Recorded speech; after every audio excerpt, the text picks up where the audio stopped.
There's a crazy new feature in PowerPoint that uses AI to convert Word documents into PowerPoint presentations in the blink of an eye.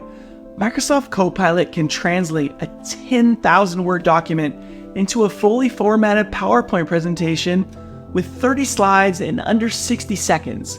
But instead of just copying text, Copilot intelligently analyzes the Word document, it extracts the key ideas, and automatically lays them out in PowerPoint slides, complete with diagrams, images, and animations that are tailored to engage your audience. The Copilot AI assistant integrates directly into Microsoft Office, so you don't even have to use ChatGPT. It uses natural language processing to identify headers, bullets, captions, and data that can be visualized.